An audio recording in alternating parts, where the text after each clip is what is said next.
A couple years ago, I went to a conference, and I was in the audience, not presenting, and the conference was on having a good death.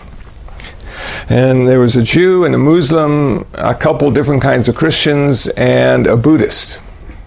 And the Jew spoke first, and then one of the Christians spoke, and then it came time for the Buddhist to speak. So I was very interested in what she was going to say. She started off by saying, I've been on retreat for the last week. My mind has settled. I have a certain clarity. And I'm not sure what good means in the context of a good death. And I thought to myself, wow, those Buddhists, they're really complicated. Because everybody else just sort of talked about having a good death and what you needed to do to have that. So for the last few weeks, I've been thinking about the word good in the context of a life. What is a good life? And is good the same for everybody? Or do certain people think maybe good is having less and good is having more? I posted a cartoon on my Facebook page a while back of an old guy dying. His wife was sitting next to him holding his hand. And he looked at her and said, I wish I had bought more stuff. And sometimes that's how we look at our life. If we have like a lot of stuff, we're having a good life. And so I thought to myself, well, what is a good life in the context of my life? And actually, it's being happy with less. Because I live in a room, like all the monks here, and people are very generous and kind, and they give us a lot of stuff.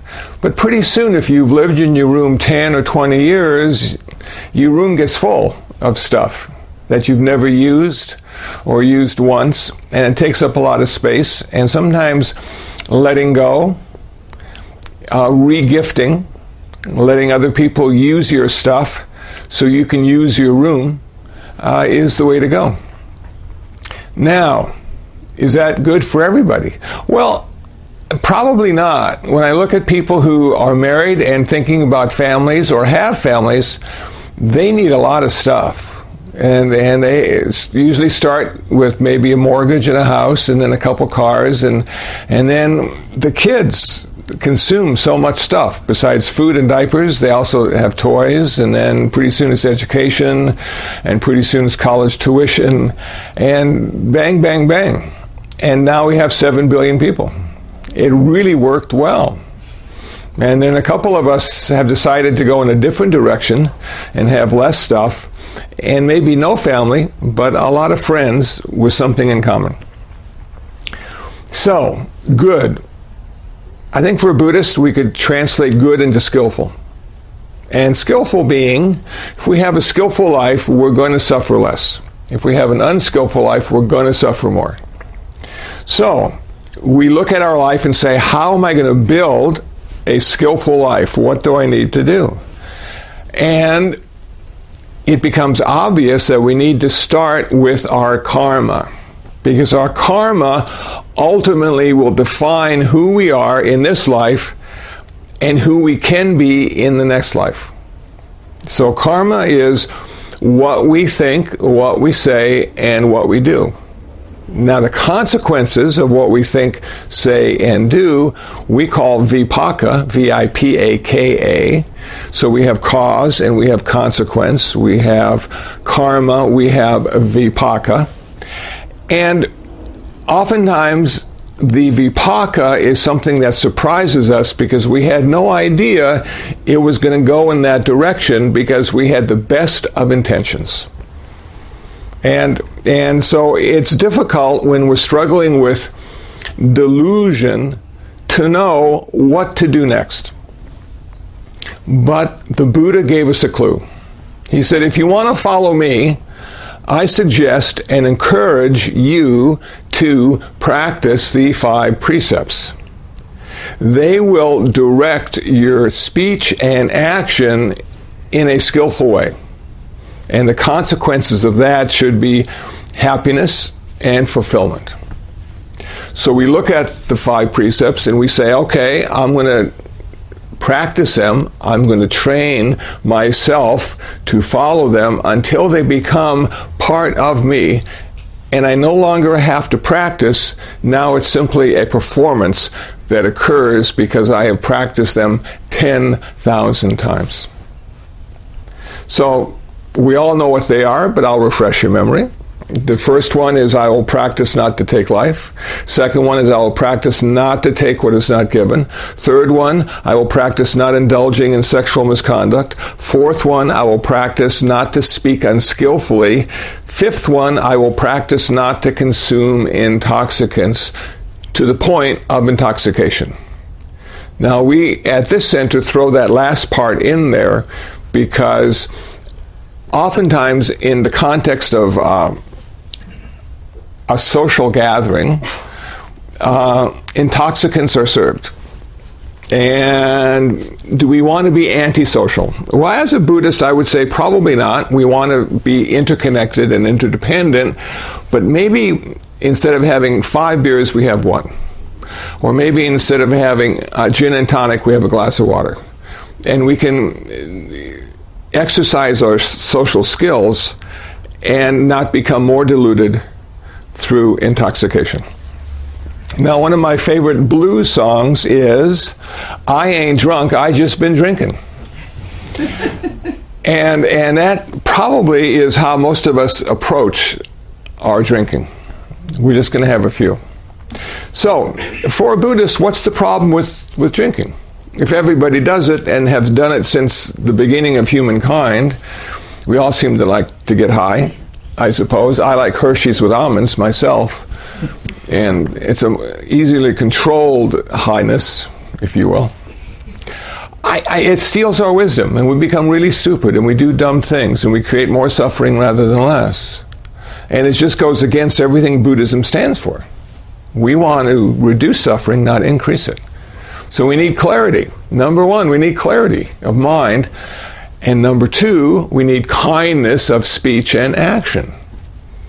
Kindness and clarity, the 2 wings of the Buddhist bird.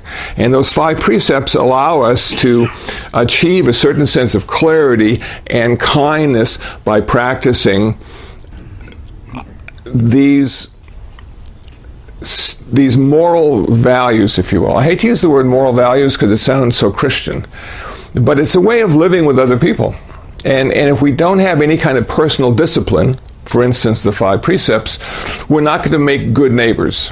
And so if a Buddhist is practicing the 5 precepts, they will be invited to live in any community because they don't pose a threat. So it starts there. The second part is the mind. So the 5 precepts deal with the karma of our speech and the karma of our action, and then we have the karma of our mind. What is our intention? What are we thinking? What drives our speech and action in the world? Can we become aware of it? Can we use it to our advantage, if you will, to reduce suffering? So we sit for really long periods of time. Sometimes, yesterday we had a few hours of retreat. People came here and sat for a few hours, watched their thoughts arise, exist, and pass away. We just meditated a few minutes before the talk, and we watched our thoughts arise, exist, and pass away. I'm sure some of the thoughts were, when are they going to ring the gong? Why are we sitting here quietly? And those things are the object of focus, but they ultimately don't have to be who we are. And that's the most amazing part, I think, of our meditation practice, is we don't have to be our thoughts. We have a way of simply observing them arise, exist, and pass away without having to relate to them in any personal way. Why do we think? Well, we have a human birth, we have a mind and a body. We think those thoughts are us. We've had thoughts ever since we began thinking. We even have thoughts at night when we dream. And sometimes they're just wonderful, and sometimes not so good, and sometimes they're deluded, and sometimes they're filled with greed, and sometimes with hatred. And it goes on and on and on. And then you start to sit on a cushion and you start to see your thoughts, and sometimes you're even able to see between the thoughts. And that is a remarkable experience, that you can watch one thought arise, exist, and pass away. There's a moment of silence, and then the next thought arises, exists, and passes away. And then the next thought. And in between each thought is that place of tranquility and peace, the place of no thought. But we can't stay there because we need to think. We have a very complicated world out there. We need to be able to relate to it, respond to it, react to it. Especially if you're crossing the street. Man, the way people drive, you don't want to just take it for granted that they're going to stop for you. You want to be aware and be able to get out of the way when they don't. So, we want to think. Thinking is good. Thinking is an important part of being who you are. But you don't have to be every thought. You can be the good thoughts. The good thoughts are thoughts of generosity, thoughts of kindness, thoughts of wisdom. You don't have to be the bad thoughts, which are thoughts of greed, thoughts of hatred, and thoughts of delusion. So we sit, and we sit, and we sit.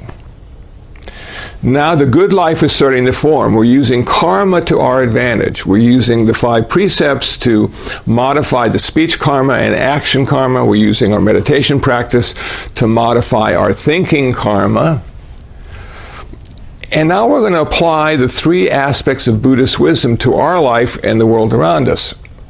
The 3 aspects of Buddhist wisdom are anicca, dukkha, anatta. Anicca, all things change all the time.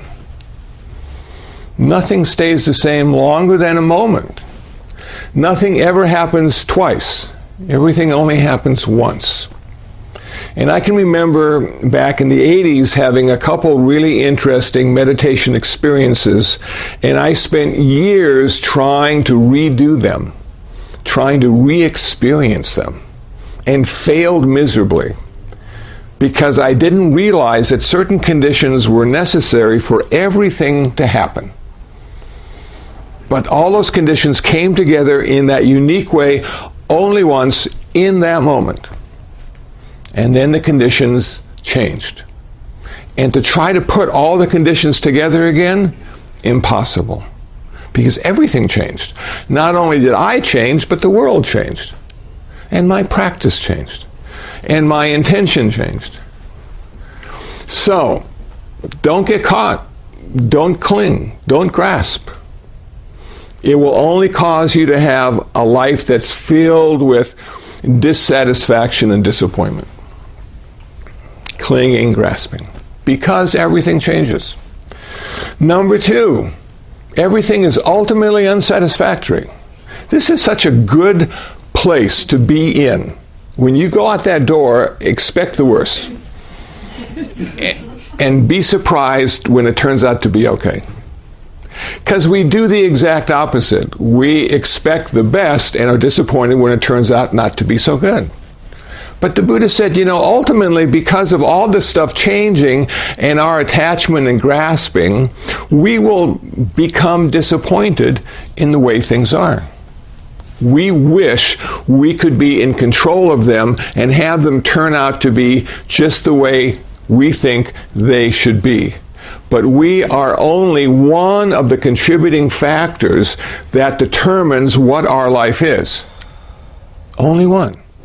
And there are 9,999 other contributing factors that go in to making a unique personal moment. We are simply one of the contributing factors. So don't be surprised if you get disappointed with your life in the way it's relating to the world. I oftentimes say to myself when I'm disappointed, oh well. And I go on to the next thing. If I'm frustrated with things being the way they are, I'll be frustrated the rest of my life. Oh well. Last but not least, we aren't who we think we are. This took me a really long time to grasp, because I would look in the mirror and see that same person looking back every day. If I could have taken a picture of that person 10 years ago, I'd realize that the person looking in the mirror today is most likely different, physically and emotionally and mentally. So who is this person? And why is there a causal connection between who I used to be and who I'm going to be? And I'm sort of in the middle of that now. My whole life is in the middle of what I used to be and what I'm going to be. I'm in a constant state of becoming. The Buddha warned us, we will be becoming something else every moment. Now, we need to make the world small enough to understand it, so we take this giant complex of world and self that are always evolving, always in a constant state of flux, and we reduce it to our experience. This is how I experience the world. This is the I, that's the world, and between the I and the world is experience. Okay, cool. But if you solidify the I and make it who you are every day, you're going to miss a lot of opportunities. Because if you are a solidified I, thinking, I see the world in this way, I know what will happen next, I am in control, I will miss so much stuff going on in the world. So sometimes in the Zen tradition, they will ask you directly, the Zen master, who are you? What was your original face before you were born? And you look at the Zen master and you go, I don't know. That is the best answer you can give. Don't know answer. It applies to everything in your life. Why are you here? Don't know. Where are you going? Don't know. And that allows you to see every opportunity that arises, that makes itself available to you. Back a few years ago, they had something called A Course in Miracles. And I was always a little down on this course, because what they kept saying was, you can have anything you want. All you have to do is want it enough, and it can be yours. And then I thought to myself, well, which is more, what I know or what I don't know? And of course, what I don't know is much greater than what I do know. So why should I limit myself to what I want? It's such a small part of the universe. Why not say, I want what I don't want, which is everything else? So we can have a good life if we don't get caught in our limitation of being who we think we are. And the Buddha said, you are mind and body, nama rupa. You are the 5 aggregates. You are the 32 parts. You are always something more than one. Never one. It's never reducible to one in Buddhism, which is much different than it is in Christianity. Because Christianity says, well, the one is the best. Are you going to be the one? Is he the one? And in Buddhism, they say, well, it's one connected to the many. Our identity is reflected by how we're interconnected and interdependent. It's not that we ever stand alone. Nothing ever stands alone in Buddhism. We create community because we are interconnected and interdependent. Now, that took me a long time to really appreciate, especially living in Los Angeles, because when you are successful in Los Angeles, you buy a house on top of a hill, you fence it off and have a bunch of cameras, and there you live all alone. And you say to yourself, I made it. I am a success. And the reality of the situation is you become successful when you see the interconnection and interdependence with everyone, all the time. They may not see it. Sometimes when I do interfaith dialogues, they say, we're happy you're with us. We're happy you're one with us. And I say to them, I've been connected to you all the time. You just didn't see it. You expected an invitation to change something. For me, it just validated something. We're all in this together, whether you know it or not. So, good life. Don't know. After all that talking I just did, I don't know. It seems to be just what we're doing at the time. And sometimes if what we're doing at the time is reducing suffering, we can reflect and say, yeah, that's a good life. That's my purpose. That's the meaning. I'm glad I'm here. And if what we're doing is not so skillful and creating more suffering and creating suffering for ourselves, we need to reflect on those two aspects I started with. Insight and kindness. We need to look at that and say, what am I missing? What don't I see? Why are people uncomfortable when I'm in the room? Is it something I'm doing?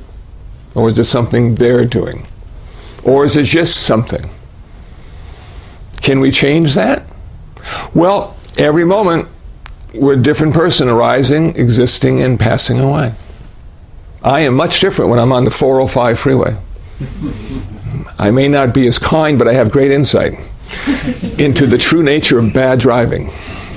And I'm the victim of it. And I finally get off of my